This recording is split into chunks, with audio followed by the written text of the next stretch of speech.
समाज का मजाक बनते हुए देखते रहेंगे, क्या हम यूं ही सनातन धर्म को बिखरते हुए देखते रहेंगे?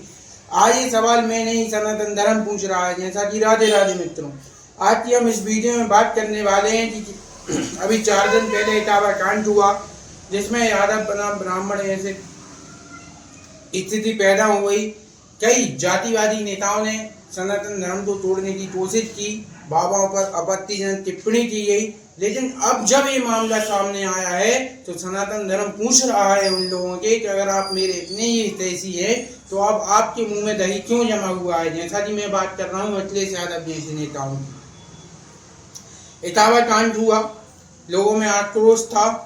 अखिलेश यादव ने बाबा बागेश्वर धाम पंडित धीरेन्द्र कृष्ण शास्त्री पर अंडा टेबल पैसा लगाने का आरोप लगाया। सही है, वही मैं ही बोलता हूँ, लेकिन अब जब ये मामला आया है तो क्यों ये चुप है?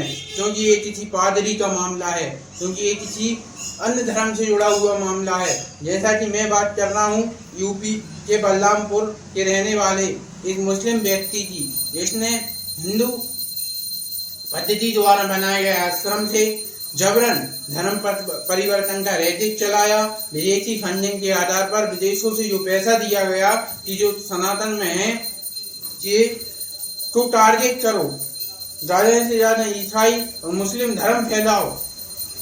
जैसा कि बाबा का ये जो खेला था वो बहुत ही अच्छी तरीके से जमा हुआ था और करीब 100 करोड़ के पास इनके पास प्रॉपर्टी थी। तो मैं पूछता हूँ अखिलेश यादव से कि कभी 2-4 शब्द ऐसे बाबाओं के लिए ही बोल दिया करें। मैं बोलता हूँ यादव भाइयों से, कभी 2-4 शब्द इनके लिए ही बोल दिया करें, क्योंकि आप यादव हो, ये मुसलमान नहीं समझेगा। क्योंकि एक समाज इस प्रकार टारगेट कर रहा है सनातन को कि क्या ही बताऊं। जैसा कि बाबा हैं जो उनने अपने मेन्यू कार्ड बना रखा था, अगर आप ब्राह्मण, राजपूत, क्षत्रिय, वैश्य, वनिया हो तो आप अगर धर्म परिवर्तन करते हो तो आपको 10 से 12 लाख रुपए मिलेगा। SC ST के लिए 6 से 7 लाख रुपए, OBC के लिए 8 से 9 लाख रुपए। मैं पूछता हूँ जिस प्रकार पूर्व में भारत पर धर्म परिवर्तन जबरन करा गया और आज प्रजातंत्र में पैसों के उसमें चढ़ाया जा रहा है, धर्म परिवर्तन कितना बड़ा पाप है।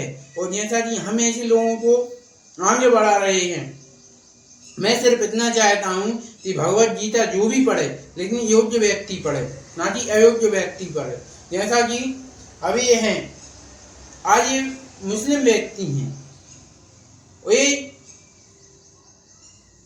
बाबा के नाम से प्रसिद्ध हैं। अब क्या ये मान लिया जाए कि ये ब्राह्मण हैं? अब क्या इन्हें ब्राह्मण माने, मुस्लिम माने, क्या माने? क्योंकि इन्हें बाबा का भेष धरकर धर्म का इतना बड़ा रैकेट चला दिया कि 100 करोड़ की प्रॉपर्टी खड़ी कर ली। और मैं पूछता हूँ ऐसे कौन से बाबा होंगे जिनकी 60-65 साल में भी रखेल होगी?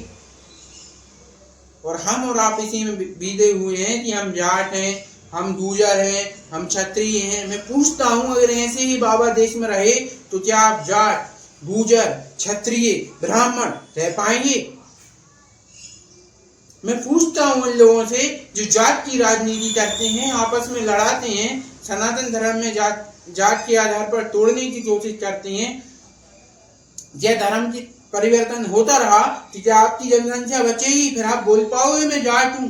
तो मैं उन यादव भाइयों से ही बोलता हूँ, क्या आप जब हिंदू ही नहीं बचेगा तो भगवत गीता का पाठ कहाँ करेंगे?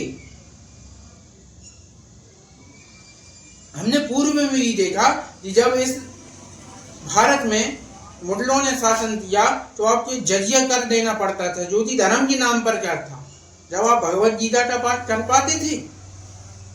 मैं पूछता हूँ उन लोगों से, उन राजनेताओं से कि अब आपके मुंह में दही क्यों जमा हुआ है? क्या आपको सनातन को आपस लड़ाने में ही, आपसी में लड़ाने में ही फायदा आता है? मैं पूछता हूँ उन लोगों से कि आप बाबा के अंदर केवल पैसा देखते हैं, लेकिन यहाँ तो राम को ही गाली देकर राम के ही धर्म से 100 करोड़ की प्रॉपर्टी बना ली गई। क्या आपका इनके साथ ऐसा भाईचारा है? इतना भाईचारा क्यों?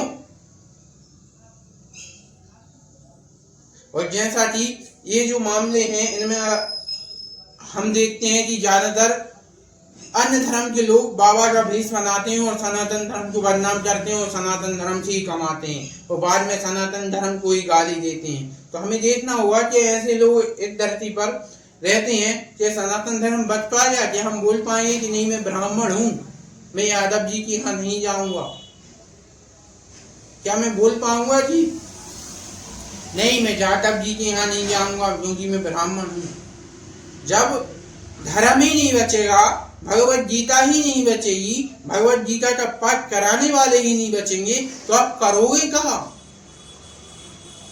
या जिस प्रकार पूर्व में आपके बाप दादों ने राम का नाम तो लेते थे लेकिन मन में लेते थे, जब तक नहीं आने देते थे वो लोग, क्या इस प्रकार की स्थिति आप लोग लाना चाहते हो?